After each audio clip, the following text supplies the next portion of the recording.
Bismillahirrahmanirrahim. Assalamualaikum warahmatullahi wabarakatuh.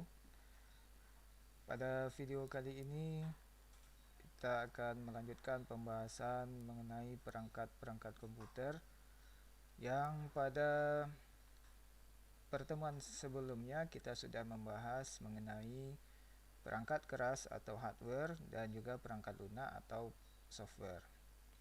Pada sistem komputer seperti yang telah diketahui bahwasanya perangkat komputer itu agar dia bisa bekerja dengan baik, maka dia membutuhkan 3 perangkat, yaitu hardware, software, dan brainware.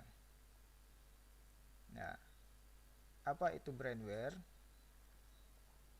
Brainware adalah perangkat intelektual, dalam hal ini adalah otak manusia yang mengoperasikan dan mengeksplorasi kemampuan dari hardware dan software yang ada. Tanpa adanya brainware, maka penggunaan hardware dan software itu tidak akan bisa dilakukan. Ada beberapa bidang user atau brainware. Yang pertama, bidang hardware atau perangkat keras seperti mesin komputer, komponen komputer, dan jaringan komputer. Bidang kedua adalah bidang software seperti sistem operasi, aplikasi, dan database. Bidang ketiga adalah bidang yang menggabungkan hardware dan software.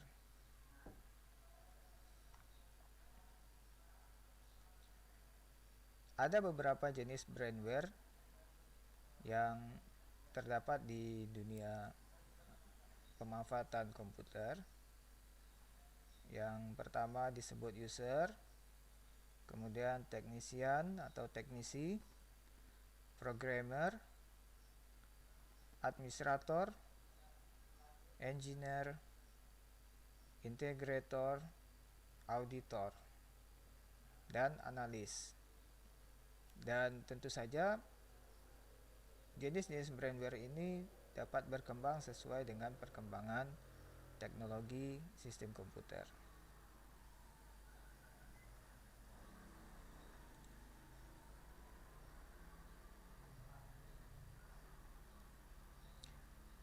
Berikut beberapa profesi brainware yang dapat kita temukan pada saat ini.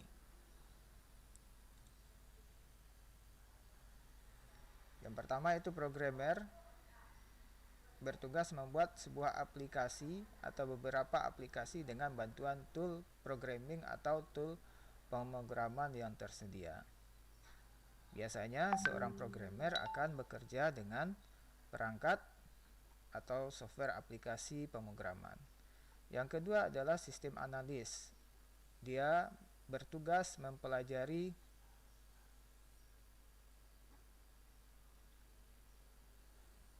sebuah proses bisnis dan menuangkannya dalam sebuah rancangan sistem, sehingga proses bisnis yang terjadi dapat diwujudkan dalam sistem yang terkomputerisasi dan terintegrasi.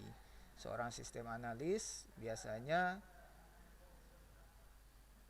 membuat perancangan mengenai apa saja yang dibutuhkan dalam sebuah pekerjaan. Misalnya di rumah sakit, apa saja yang dibutuhkan bagian terkomputerisasi membuat sistem informasi di rumah sakit ataupun dalam penjualan dan sebagainya. Nah, hasil dari penganalisaan dan perancangan yang dibuat sistem analis nanti diteruskan kepada bidang-bidang lainnya. Sistem administrator bertugas mengolah sebuah sistem komputer yang dirancang oleh sistem analis dan dibuat oleh programmer. Jadi, setelah sistem terkomputerisasinya tersebut selesai dibuat, maka administrator atau biasa kita istilahkan dengan admin bertugas mengelola sistem tersebut. Yang berikutnya database administrator bertugas mengelola sebuah sistem database. Dalam sebuah sistem pasti ada data-data yang tersimpan di dalamnya. dan itu dikelola oleh database administrator. Sementara database engineer merancang sebuah sistem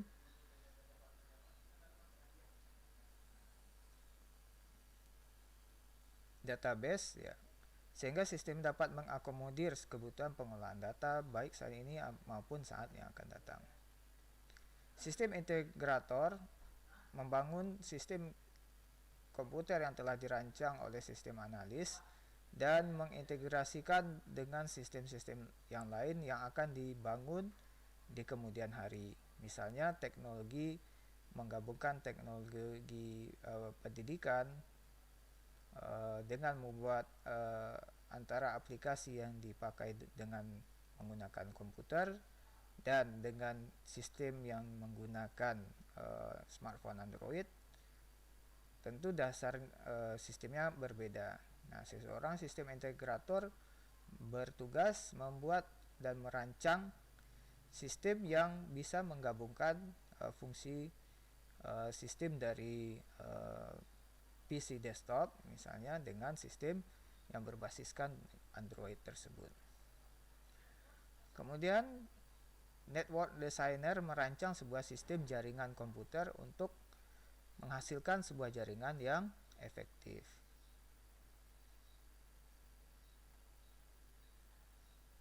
Network engineer bertugas merancang teknik baru dalam bidang network atau jaringan komputer, sehingga jaringan yang ada itu dapat bekerja lebih baik daripada sebelumnya.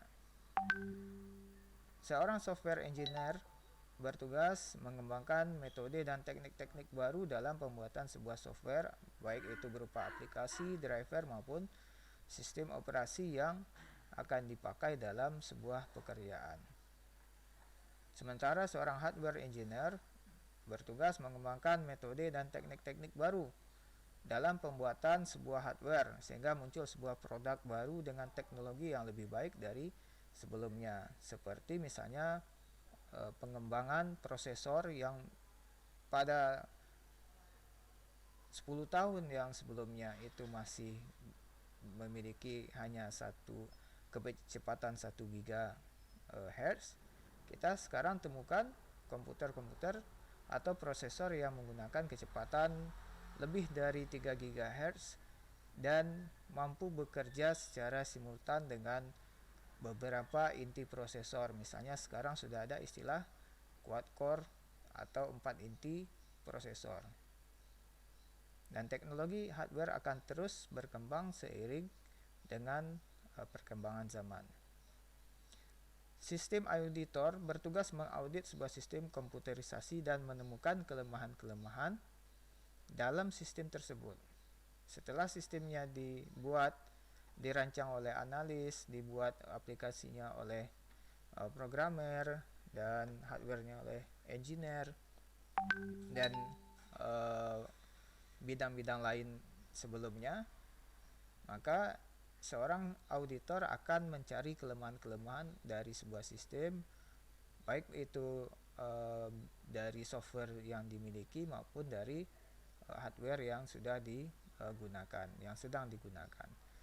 Hasil dari audit tersebut digunakan untuk pengembangan dan perbaikan sistem ke depannya. Teknisian atau seorang teknisi biasanya banyak bekerja dalam melakukan perbaikan dan pemeliharaan hardware ataupun software dari sebuah sistem komputer. Dan yang terakhir, operator atau user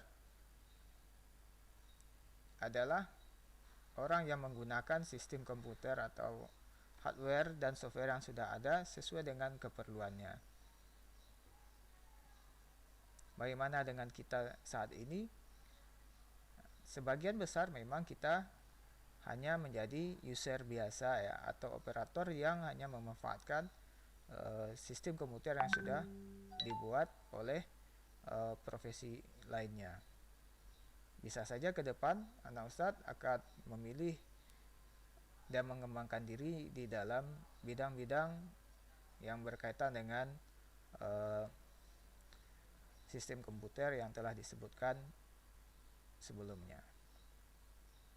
Baiklah, demikianlah video kita pada pertemuan kali ini.